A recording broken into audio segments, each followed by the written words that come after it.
Chapter 28, Part 2 of Adventures of Huckleberry Finn. Written by Mark Twain from the mid-1870s to mid-1880s. Published in 1885 and read by Clay Shannon in 2020. Pray for me. I reckon if she knowed me, she'd take a job that was more near her size. But I bet she'd done it just the same. She was just that kind. She had the grit to pray for Judas if she took the notion.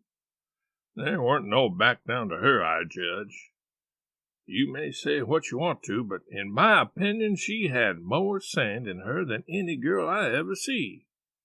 In my opinion she was just full of sand. It sounds like flattery, but it ain't no flattery.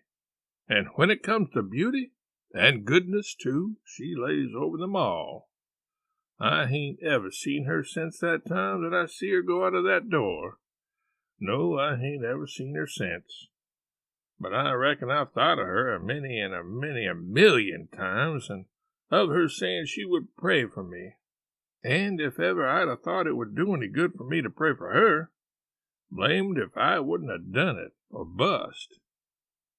Well, Mary Jane, she let out the back way, I reckon, because nobody see her go.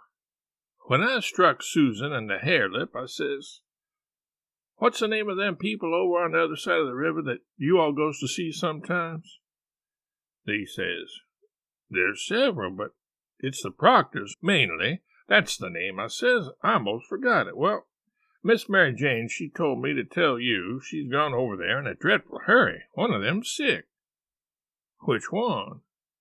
"I don't know. Leastways, I kind of forget, but I think it's... Sakes alive, I hope it ain't Hanner." "I'm sorry to say it," I says, "but Hanner's the very one." "My goodness, and she's so well only last week. Is she took bad?" "It ain't no name for it. They set up with her all night," Miss Mary Jane said, "and they don't think she'll last many hours. Only think of that now. What's the matter with her?" I couldn't think of anything reasonable right off that way, so I says, "Mumps." "Mumps, sure, Granny. They don't set up with people that's got the mumps." "They don't they? You better bet they do with these mumps. These mumps is different. It's a new kind," Miss Mary Jane said. "How's it a new kind?" "Because it's mixed up with other things." "What other things?" "Well, measles and whooping cough and erysipelas and consumption and yaller janders and brain fever and I don't know what all." "My land, and they call it the mumps?" "That's what Miss Mary Jane said." "Well, what in the nation do they call it the mumps for?" "Why, because it is the mumps. That's what it starts with." "Well, there ain't no sense in it. A body might stump his toe and take poison and fall down the well and break his neck and bust his brains out. And somebody come along and ask what killed him, and some numbskull up and say, why, he stumped his toe. Would there be any sense in that? No. And there ain't no sense in this, neither. Is it catching?" "Is it catching? Why, how you talk. Is a harrow catching in the dark? If you don't hitch on to one tooth, you're bound to on another, ain't you? And you can't get away with that tooth without fetching the whole hair along, can you? Well, these kind of mumps is a kind of a harrow, as you may say, and it ain't no slouch of a harrow, neither. You come to get it hitched on good." "Well, it's awful, I think," says the hare lip. "I'll go to Uncle Harvey and..." "Oh, yes," I says, "I would. Of course I would. I wouldn't lose no time." "Well, why wouldn't you?" "Just look at it a minute, and maybe you can see. Hain't your uncles obleeged to get along home to England as fast as they can? And do you reckon they'd be mean enough to go off and leave you to go all that journey by yourselves? You know they'll wait for you. So far, so good. Your Uncle Harvey's a preacher, ain't he? Very well, then. Is a preacher going to deceive a steamboat clerk? Is he going to deceive a ship clerk so as to get them to let Miss Mary Jane go aboard? Now, you know he ain't. What will he do, then? Why, he'll say, It's a great pity, but my church matters has got to get along the best way they can, for my niece has been exposed to the dreadful pluribus unum mumps, and so it's my bounden duty to set down here and wait the 3 months it takes to show on her if she's got it. But never mind. If you think it's best to tell your Uncle Harvey, shucks, and stay fooling around here when we could all be having good times in England, whilst we was waiting to find out whether Mary Jane's got it or not. Why, you talk like a mug. Well, anyway, maybe you'd better tell some of the neighbors. Listen at that now. You do beat all for natural stupidness. Can't you see that they'd go and tell? There ain't no way but just to not tell anybody at all. Well, maybe you're right. Yes, I judge you are right. But I reckon we ought to tell Uncle Harvey she's gone out a while anyway, so he won't be uneasy about her.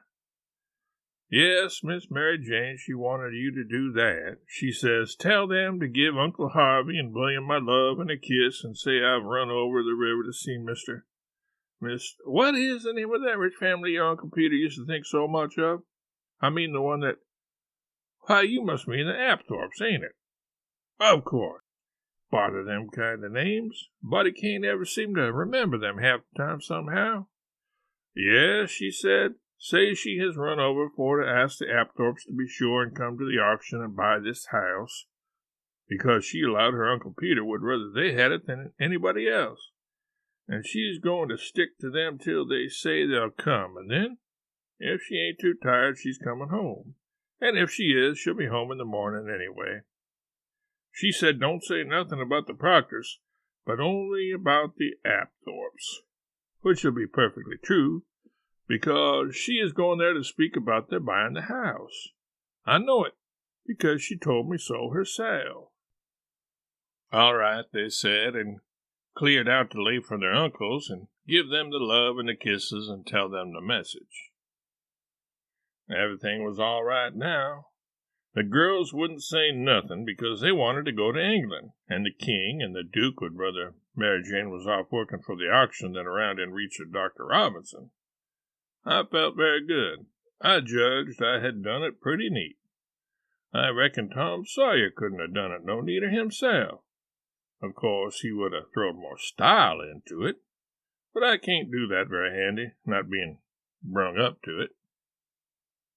Well, they held the auction in the public square along towards the end of the afternoon, and it strung along, and the old man, he was on hand and looking his level poisonous, up there alongside of the auctioneer and chipping in a little scripture now and then, or a little goody-goody saying of some kind. And the duke, he was around goo-gooing for sympathy all he knowed how, and just spreading himself generally. But by and by the thing dragged through, and everything was sold, everything but a little old trifling lot in the graveyard. So they'd got to work that off. I never see such a giraffe as the king was for wanting to swallow everything.